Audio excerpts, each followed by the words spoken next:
아, 안녕하십니까. 하나님 사랑, 말씀 사랑, 하이 히스토리 메이커스.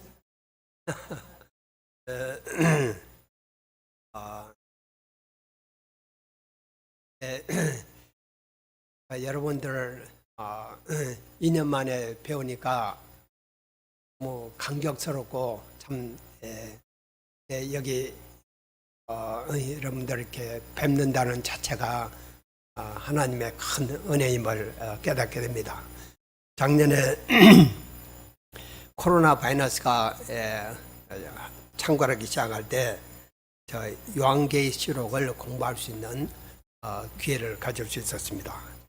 계시록 공부는 오늘날 일어나고 있는 여러 현상들을 어떤 눈으로 바라봐야 하고, 또 우리가 진정으로 싸워야 할 대상이 무엇이며, 또 우리가 어떤 싸움을 싸워야 하는가 하는 것을 가르쳐 주었습니다. 무엇보다도 계시록은 우리가 궁극적으로 승리에 대한 확신과 또 예수님의 재림에 대한 참된 희망을 갖도록 해 주었습니다. 그 가운데서 제가 계시록 말씀을 다 좀 나누고 싶지만은 그렇게 할 수는 없고, 그 일부분을 여러분과 함께 나누고자 합니다. 말씀의 제목은 하나님을 두려워하며 그에게 영광을 돌리라. Fear God, give Him glory. 우리 요절 말씀은 7절입니다. 그가 큰 음성으로 이르되 하나님을 두려워하며 그에게 영광을 돌리라. 이는 그의 심판이 이르렀으니 하늘과 땅과 바다와 물들의 근원을 만드신 이를 경배하라. 우리 저 요절 한번 같이 한번 읽어볼까요? 자, 시작.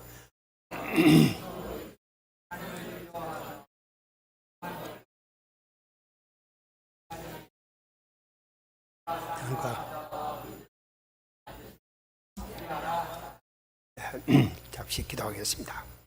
은혜로우신 아버지 하나님, 저희가 참 어려운 시대에 살고 있습니다. 이런 시대에 우리가 마음이 위축되고 또 세상을 바라볼 때 두렵고 또 내 자신을 바라볼 때 좀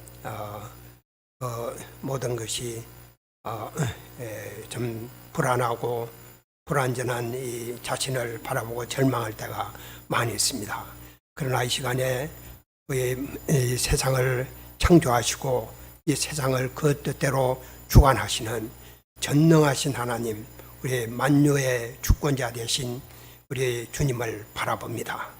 또 우리에게 독생자를 주시기까지 우리를 사랑하신 그 사랑의 하나님, 또 거룩하신 하나님, 어미하신 하나님을 바라봅니다. 주님의 시간에 우리가 이 한 말씀을 저에게 허락하여 주시고 이 시대를 어떻게 살아야 할 것인가 분명한 방향을 제시해 주시기를 간절히 기도합니다. 예수님의 이름으로 기도합니다. 아멘. 사람들은 과학 문명이 발달할수록 세상이 모든 면에서 점점 더 좋아질 것이라고 기대합니다. 그러나 예수님은 말세의 징조에 대해 말씀하시면서 세상은 점점 악화되어 갈 것이며 예수님이 재림하심으로 세상 역사가 끝나게 될 것이라고 예언하셨습니다. 말세에는 거짓 평화를 선포하는 거짓 메시아들이 많이 나타나서 사람들을 미혹합니다.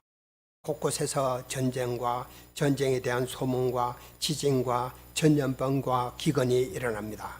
코로나 바이러스는 이런 징조들 중 하나일 뿐입니다.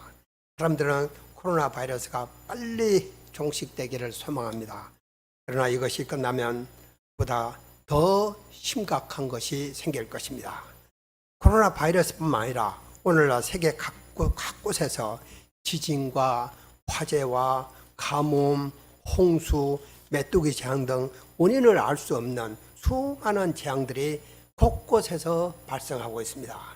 물론 이런 사건들은 우리가 지구 온난화 등 여러 가지 이유로 일어나는 사건이라고 과학적으로 설명할 수 있습니다.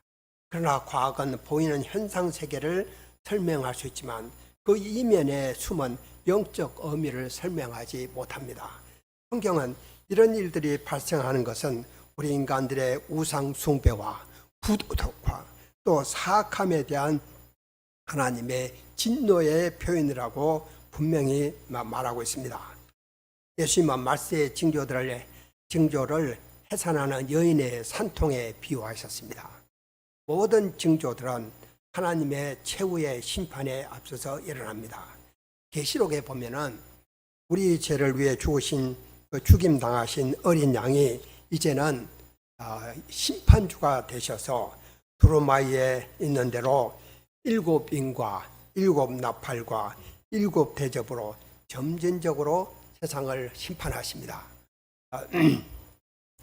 사람들은 이 하나님의 심판을 아주 가볍게 생각합니다. 그러나 이 심판은 우리가 상상하는 것보다 훨씬 더 무섭고 철저합니다. 아무도 그 심판을 견딜 수 없습니다. 우리가 하나님을 두려워해야 할 이유가 바로 여기에 있습니다.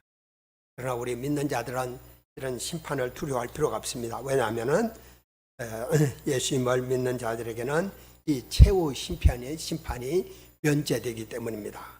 우리가 죄악된 문화와 타협하지 않고 끝까지 복음 진리를 지킬 때 우리의 선한 목자 되신 예수님께서 우리를 지켜주시고 영원한 하나님의 나라로까지 인도해 주실 것입니다.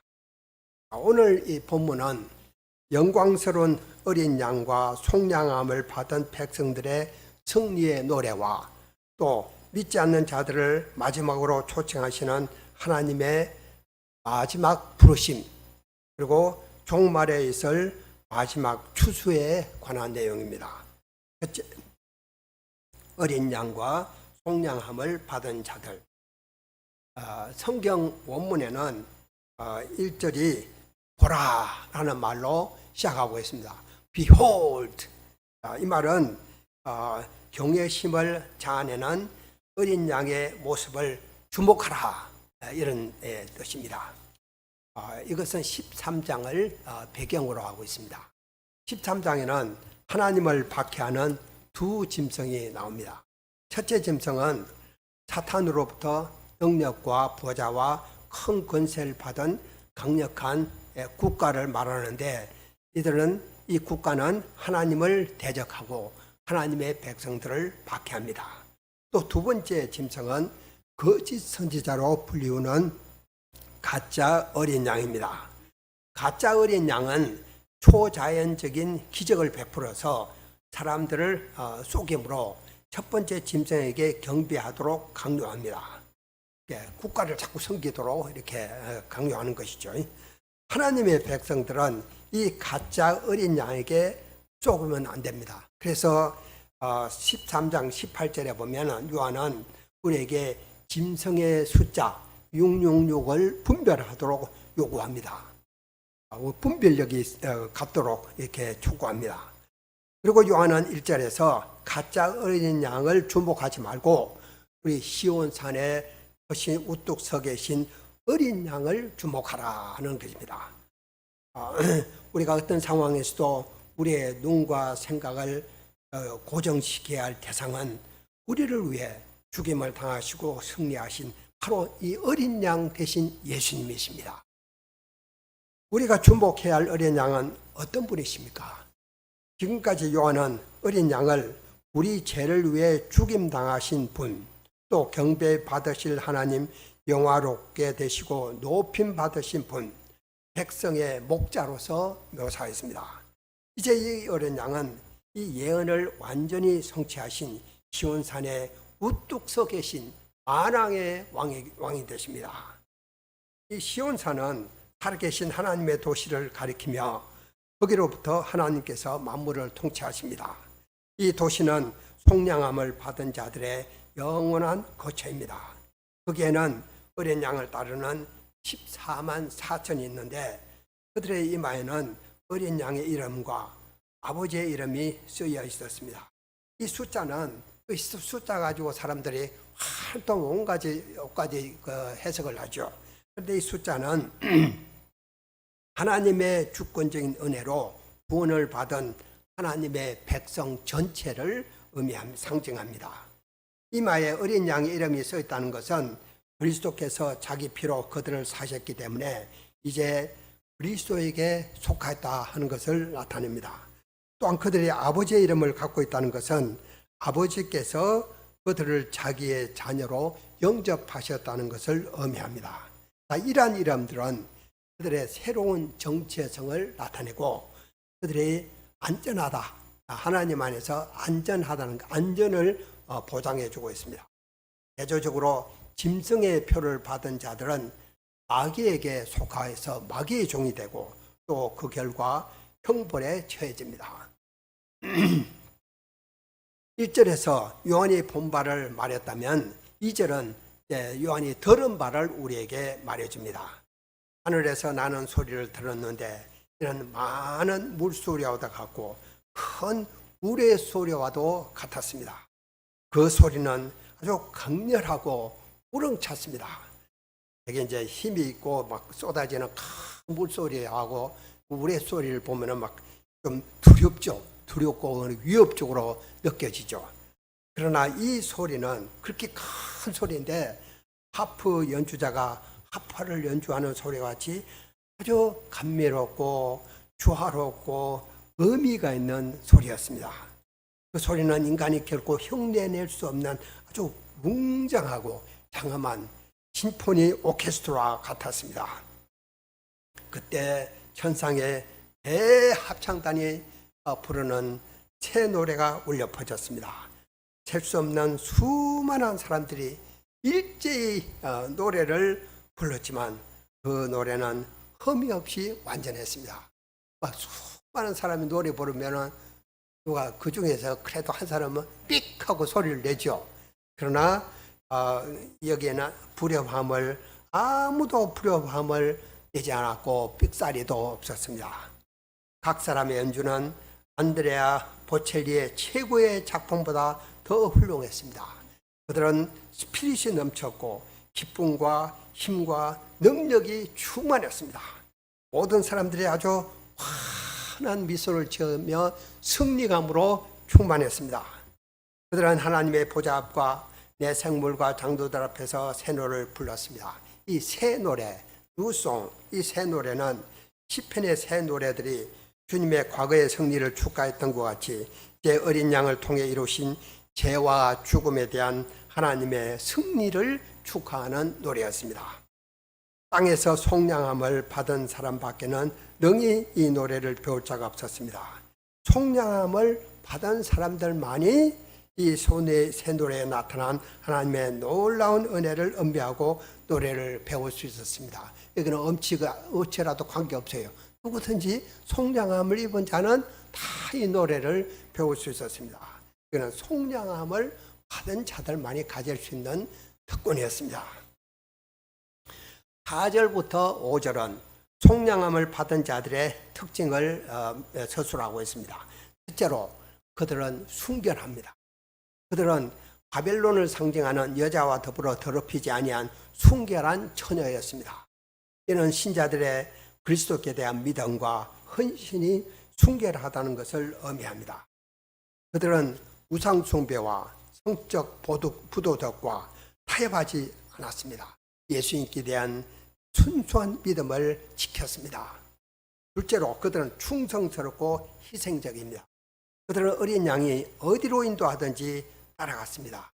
그들은 자기가 원하는 대로 살지 않고 하나님은 어린 양은 이렇게 인도하는데 자기 나름대로 이렇게 나는 이 길로 가고 싶어 이렇게 하지 않고 자기를 부인하고 자기의 십자가를 지고 심지어 죽는 데까지 어린 양 대신 예수님을 따라갔습니다. 그들은 이 시대를 본받지 않고 하나님이 기뻐하시는 거룩한 산제물로 자신들을 드렸습니다. 그들은 대수학의 전조로서 하나님과 어린 양께 드려진 처음 익은 열매를 나타냅니다. 셋째로 그들은 진실합니다. 5절에 보면 그 입에 거짓말이 없고 흠이 없는 자들이라 이렇게 말하고 있습니다. 그들은 항상 진리를 말했습니다. 오늘날 사람들은 수많은 거짓과 소문들을 만들어 퍼뜨림으로써 사람들을 파괴합니다. 자기가 거짓말 해놓고 거짓말을 막 만들어 넣어서 해놓고 이에 따른 책임도 없고 또 제약도 없습니다. 거짓말이 하도 널리 퍼져서 사실을 아는 것은 거의 불가능하게 보입니다. 러시아 공산혁명의 원조인 레닌은 이렇게 말했습니다. 기만, 거짓말은 혁명을 위한 가장 강력한 수단이다. 거짓말을 100번 하면 참말이 된다. 이 거짓말을 확신을 가지고 100번을 하면은 그게 참말이 된다는 것입니다. 그래서 하나님을 부인하는 이 공산주의자들은 양심에 조금의 가책도 없이 그냥 아주 거짓말을 확신 있게 합니다. 그러나 거짓은 언젠가는 드러나게 마련입니다. 하나님을 경외한 아브라함 링컨은 이렇게 말했습니다. 다수의 사람을 일시적으로 속일 수 있지만 모든 사람을 영원히 속일 수는 없다. 또 하나님을 속일 수는 없죠. 사람들은 이 험한 세상을 살아가기 위해서는 당연히 거짓말도 하고 또 술수도 써야 된다고 생각합니다. 그렇지 않으면 어떻게 우리가 이 험한 세상을 살아갈 수 있는가 이렇게 생각합니다. 또 진실되게 살면 바보 취급을 당하고 융통성이 없는 꽉 막힌 사람으로 여김을 받는 이 세상에서 어떻게 살아갈 수 있는가 생각합니다. 그러나 하나님의 속량함을 받은 사람들은 다릅니다. 그들은 하나님을 두려워하기 때문에 거짓을 버리고 참된 것을 말하고자 애를 씁니다. 그들은 위선이나 가장, 거짓 정언이나 중상모략을 하지 않습니다. 서로 믿고 신뢰하며 서로 존경합니다. 서로 믿고 신뢰하기 때문에 마음과 마음으로 소통할 수 있습니다. 또 사랑 안에서 진리를 말할 수 있습니다. 이런 사회에서 사는 것이 바로 천국입니다. 교회는 진리의 기둥과 들어서 진리를 수하고 진리를 전파하는 곳입니다. 만일 교회가 진실을 잃어버린다면 그 교회는 말이든 소금같이 되어 영향력을 상실하고 아무 썰없게 되어버릴 것입니다. 우리 모임이 거짓이 난무하는 이 세상 가운데서 참된 것을 말함으로써 진리를 수하고 진리를 전파하는 모임이 될 수 있기를 간절히 기도합니다. 둘째, 영원한 복음. 이 부분에서 장면이 이제 하늘에서 지상으로 옮겨갑니다. 새 천사들이 나타나서 하나님의 최후의 심판에 앞서 믿지 않는 사람들에게 하나님의 마지막 부르심을 선포합니다. 첫 번째 천사가 공중을 나면서 영원한 복음을 선포합니다. 이 선포는 어떤 장소나 민족에게 국한되지 않고 전 세계에 일어났습니다. 자, 왜 영원한 복음이라고 했을까요? 이 세상은 모든 것이 상대적이어서 사상도 변하고 가치관도 변하고 또 시대에 따라 모든 것이 다 변합니다. 세상 모든 것이 다 변하지만 복음은 변하지 않고 영원합니다. 또 그 효과도 영원하고 그 결과도 영원합니다. 자, 복음은 동전의 양면과 같습니다. 한쪽 면은 하나님의 무조건적인 은혜를 제공합니다.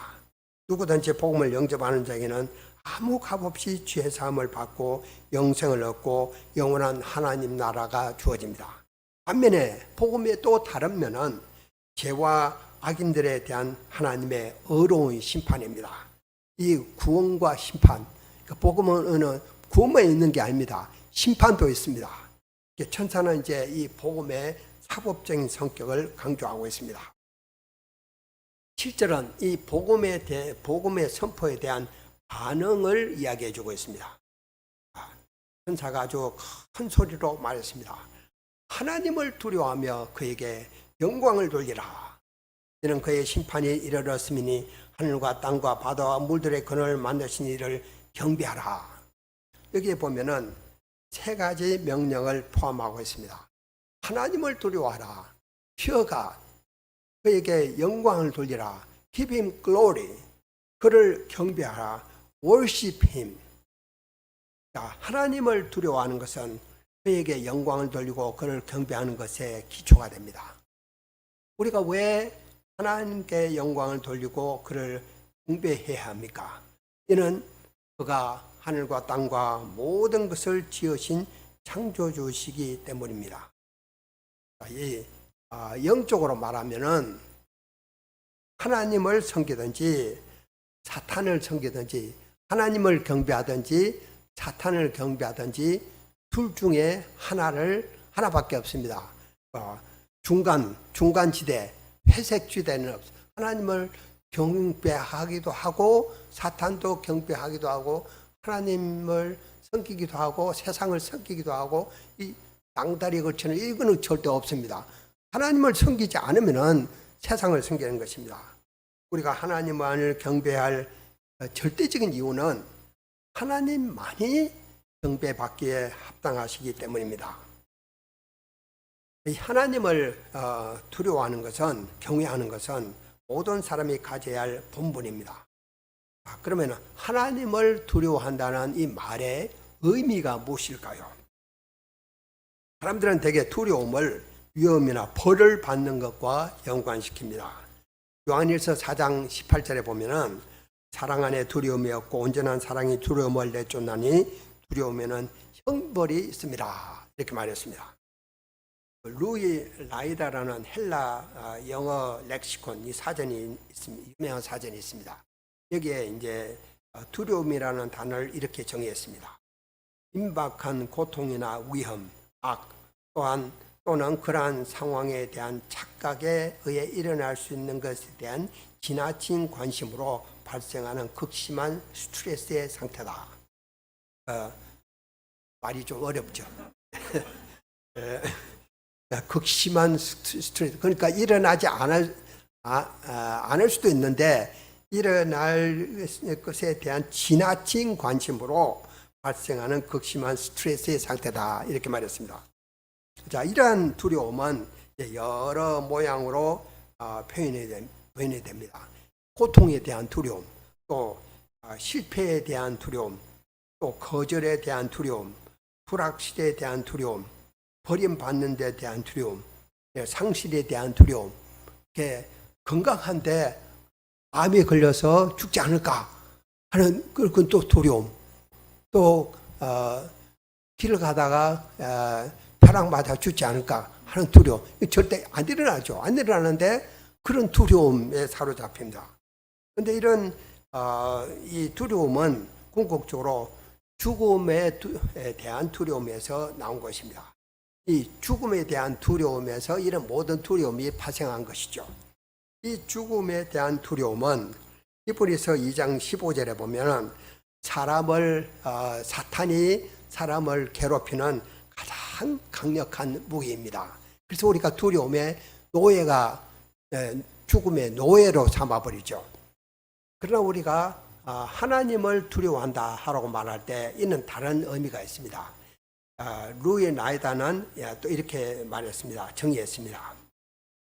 경외의 뜻이 함축된 신성에 대한 깊은 존경심을 갖는 것으로서 경외하다, 경배하다라고 정의했습니다. 주님은 나의 최고봉이라는 유명한 매일의 묵상의 저자인 오스왈드 챔버스는 이렇게 말했습니다.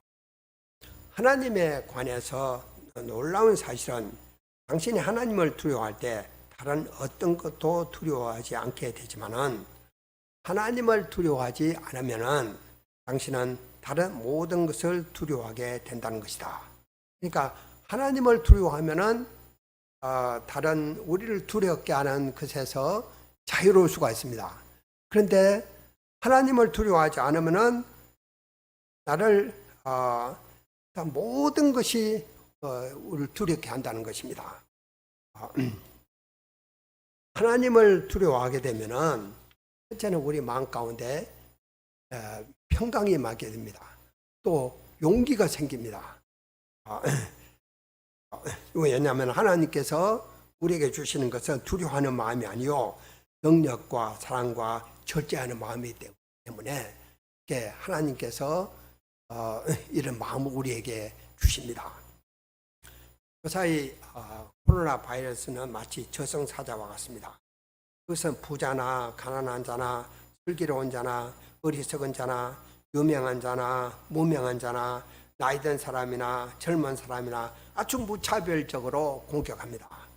우리는 사랑하는 사람을 잃고 우리 자신의 생명차 잃을 수 있지 않을까 하는 염려 때문에 두려워합니다. 뿐만 아니라 우리는 경제 침체와 장래의 안전에 대한 불확실성으로 인해서 두려워합니다. 미군이 철수하자마자 탈레반이 정권을 장악하고 무지막지하게 다스리는 아프가니스탄을 보면서 우리나라도 혹시 그렇게 되지 않을까 두려워합니다. 이런 두려움은 우리의 마음과 생각을 마비시키고 우리의 삶에 아주 지대한 영향을 끼치게 됩니다. 두려움에 마비될 때 우리는 마땅히 해야 할 일을 하지 못하게 됩니다. 또 자꾸 이 생각이 아주 움츠러들고 그래서 어리석게 되어버립니다. 또 두려움을 다른 사람들에게 내가 자꾸 두려워하게 되면 이 두려움을 전염병이 있어서 다른 사람에게 퍼뜨리게 됩니다. 두려움은 우리를 비이성적이고 이기적으로 만듭니다. 이러한 두려움이 어디서 생겨났을까요? 이것은 심리적인 현상이 아닙니다. 이것은 사탄이 우리 마음에 심는 것입니다. 우리는 이 두려움을 반드시 극복해야 됩니다. 우리가 어떻게 이를 극복하고 또 다른 사람들에게 복이 될 수 있을까요? 이것은 다른 방법이 없습니다. 오직 하나님을 두려워할 때만이 가능합니다. 하나님을 두려워할 때 우리는 아무리 절망적인 상황 가운데서도 용기를 얻을 수 있고 또 도움이 필요한 다른 사람을 도와줄 수 있습니다. 코로나 바이러스로 인해서 많은 사람이 죽어가고 있을 때였습니다. 2020년 3월 17일 이탈리아 롬바디의 한 병원에서 의사들은 코로나 바이러스로 인한 집단 사망 때문에 모두가 다 무력하게 돼서 완전히 절망에 빠져버렸습니다. 그들은 더 이상 자신들을 생명을 구하는 자로 생각하지 않고 단지 누가 죽을지를 선택하는 자라고 생각했습니다. 그러니까 모든 사람이 절망에 빠져서 어떻게 아무것도 할 수가 없을 그때에 환자 중에서 75세 된 한 목사님이 자기도 막 숨쉬기 힘든 그런 힘든 상황에서 일어났습니다. 그리고 다른 사람들에게 성경 구절을 나눠주고 예수님을 정언하기 시작했습니다. 갑자기 병원 분위기가 바뀌기 시작했습니다. 의사들은 그때 하나님의 임재를 느끼고 목사님의 정언에 귀를 기울이기 시작했습니다. 얼마 지나지 않아 왕만을 신뢰했던 무신론자들이 하나님께 도와달라고 기도하기 시작했습니다. 그들은 다시금 환자를 돌볼 새로운 힘과 용기를 얻었습니다. 목사님이 돌아가셨을 때 그 의료 종사자들은 하나님의 평안을 체험했습니다. 어떤 사람들은 하나님의 능력과 사랑을 신뢰하고 목사님이 했던 대로 나도 아무리 힘든 상황 가운데서도 다른 사람을 섬기는데 자신의 삶을 드리기로 결단하는 놀라운 역사가 있었습니다. 한 사람의 이런 용기와 믿음은 어디서 왔을까요? 하나님을 두려워했기 때문에. 7절 하반절은 우리가 왜 하나님을 두려워하고 그에게 영광을 돌려야 하는지를 말해줍니다. 이는 하나님의 심판의 때가 다가오기 때문입니다. 노아 시대에 온 세상이 부패하고 강포가 만연했습니다. 하나님은 사람의 마음으로 생각하는 모든 계획이 항상 악할 뿐임을 보셨습니다. 하나님은 한탄하사 마음에 근심하시고 홍수로 창조한 모든 것을 썰어버리고자 하셨습니다. 그러나 하나님은 즉시 심판하지 않으시고 사람들이 회개할 수 있는 기회를 주기 위해 120년간을 참으셨습니다. 그런데도 그들은 하나님의 심판을 농담으로 여겼습니다. 반면 노아는 아직 보이지 않는 일에 경고하심을 받아 경외함으로 하나님을 두려워함으로 방주를 예비하여 그 집을 구원하였습니다. 우리는 노아와 같이 팬데믹 기간 중에 가족이 함께 하나님을 예배함으로써 구원의 방주를 지어나갈 수 있습니다. 사람들이 왜 하나님을 두려워하지 않을까요? 이는 그들이 하나님께 순종하기를 원치 않기 때문입니다. 그들은 하나님 없이 살면 어떤 것에 매이지 않고 자유롭게 될 것이라고 생각합니다. 그리고 엄밀하게 온갖 악한 일을 행하면서 누가 우리를 보리오라고 말합니다. 그러나 하나님은 모든 것을 보고 계십니다. 그리고 그들이 행한 대로 심판하십니다. 우리가 정말로 두려워해야 할 분은 바로 하나님이십니다. 예수님은 말씀하셨습니다. 내가 내 친구 너에게 말하노니 몸을 죽이고 그 후에는 능히 더 못하는 자를 두려워하지 말라. 마땅히 두려워할 자를 내가 너에게 보이리니 곧 죽인 후에 또한 지옥에 던져넣는 권세 있는 그를 두려워하라. 내가 참으로 너에게 이르노니 그를 두려워하라. 우리가 하나님을 두려워할 때 요셉과 같이 악을 피하고 유혹을 이길 수가 있습니다. 어떻게 유혹을 이길 수 있습니까? 하나님을 두려워할 때만이 가능합니다. 내가 하나님 앞에서 어떻게 이런 죄를 지을 수 있는가? 또 우리가 하나님을 두려워할 때 하나님의 눈초리를 의식하고 하나님 앞에서 살아가기 때문에 이중 생활을 극복할 수 있습니다. 실로 하나님을 경외하는 것이 지혜의 근본입니다. 하나님을 두려워하게 될 때 자연스럽게 하나님의 말씀을 두려워하게 됩니다.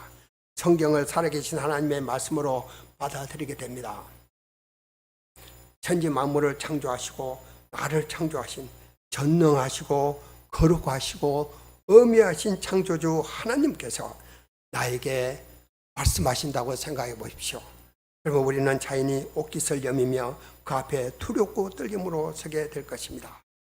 우리는 내가 선 곳이 거룩한 땅임을 알고 내 반에서 신을 벗고 하나님께서 맡겨주신 사명을 감당할 수 있을 것입니다. 유다의 요시야 왕은 성전을 수리하다가 성경을 발견하고 두루마리에 기록된 하나님의 심판의 말씀을 읽고 하나님을 두려워했습니다. 그리고 옷을 찢고 통곡하며 회개했습니다. 그리고 이를 기초로 국가 전반에 걸쳐 대대적인 개혁을 했습니다. 반면에 유다 왕 요아김은 성경정에 기록된 심판의 말씀을 들었을 때 이를 우습게 여겼습니다. 그리고 두루마리를 읽을 때마다 한 장 칼로 베어서 화롯불에 던져서 모두 불에 태워버렸습니다. 그 결과 그는 하나님의 무서운 심판을 피할 수 없었습니다. 하나님은 결코 만월의 여김을 받으시는 분이 아니십니다. 이사야서 6장 66장 2절은 말씀하십니다. 무릇 마음이 가난하고 심령에 통회하며 내 말을 듣고 떠는 자, 내 말을 듣고 떠는 자, 그 사람은 내가 돌보려니와 돌보신다고 했습니다. 애고방 바로가 이스라엘을 멸하기 위해 심판들에게 남자아기가 태어나면 다 죽이라고 명령했습니다. 그러나 산파들은 그 무시무시한 애고방의 명령보다 하나님을 두려워했기 때문에 남자아이를 살렸습니다.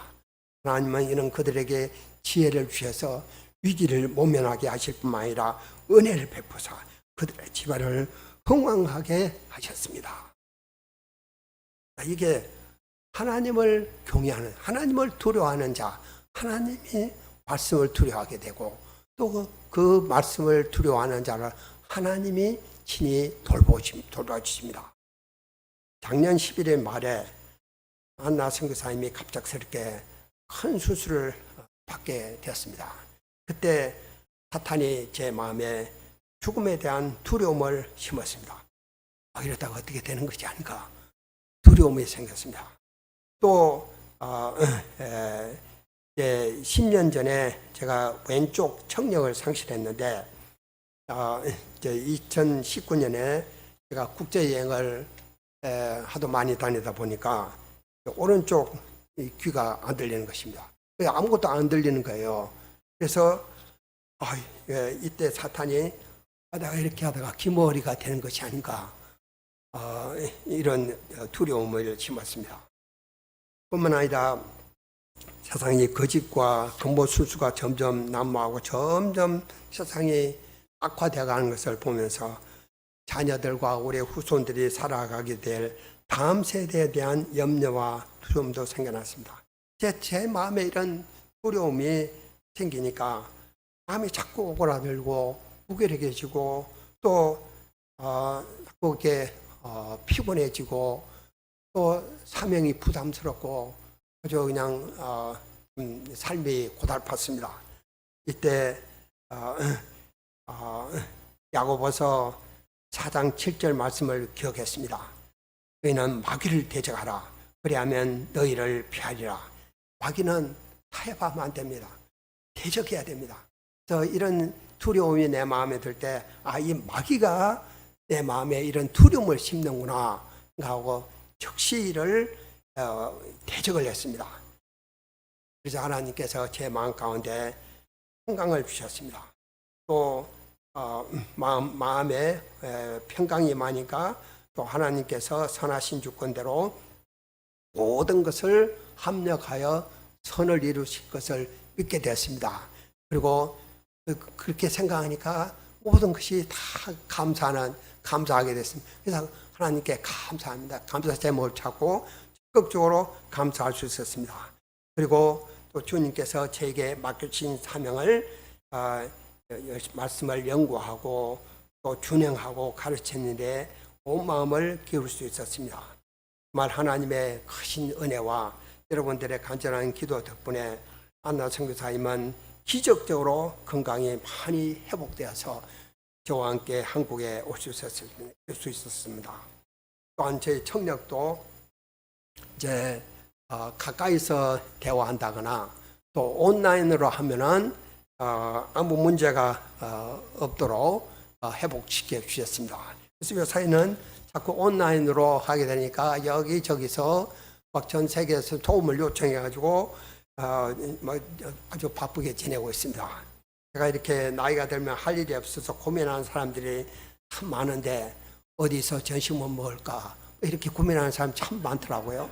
근데 이런 때에 참 너무 할 일이 많아서 이렇게 안나 선교사가 저에게 의미 있고 가치 있고 열매 맺는 일을 할 수 있도록 도와주신 하나님이 얼마나 감사한지 모릅니다.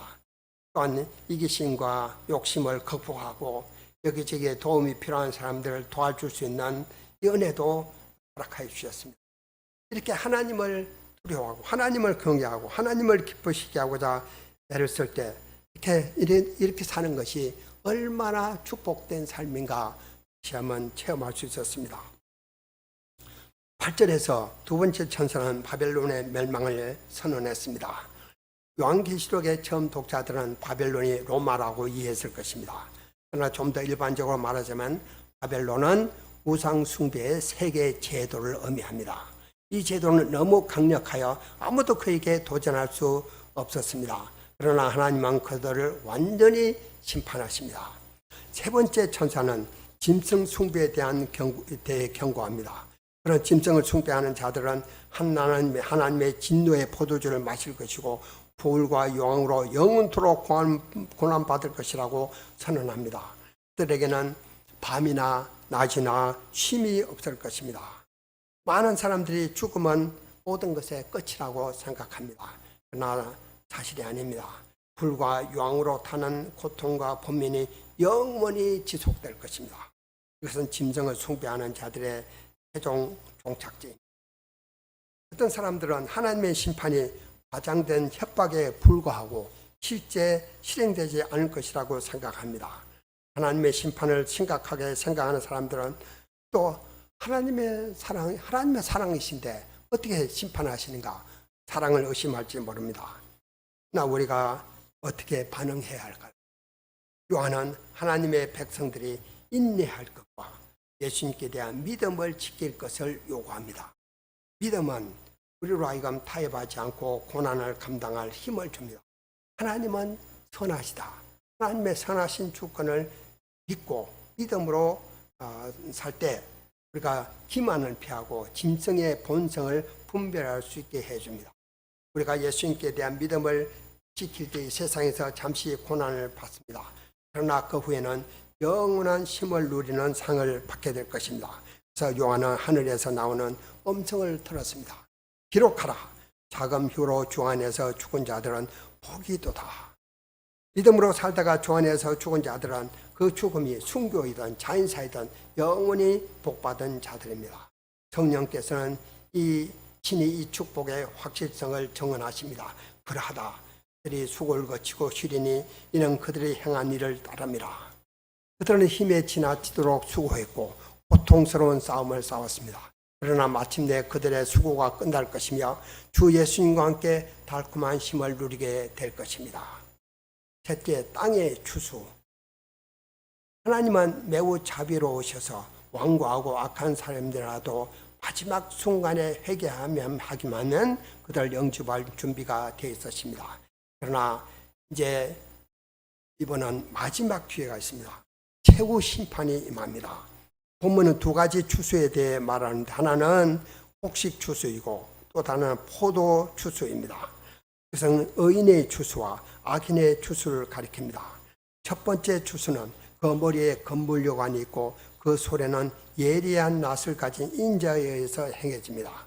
두 번째 추수는 포도에서 포도송이를 거두는 것뿐만 아니라 그것들을 하나님의 진노의 포도주 틀에 던져 짜는 것까지 포함하고 있습니다.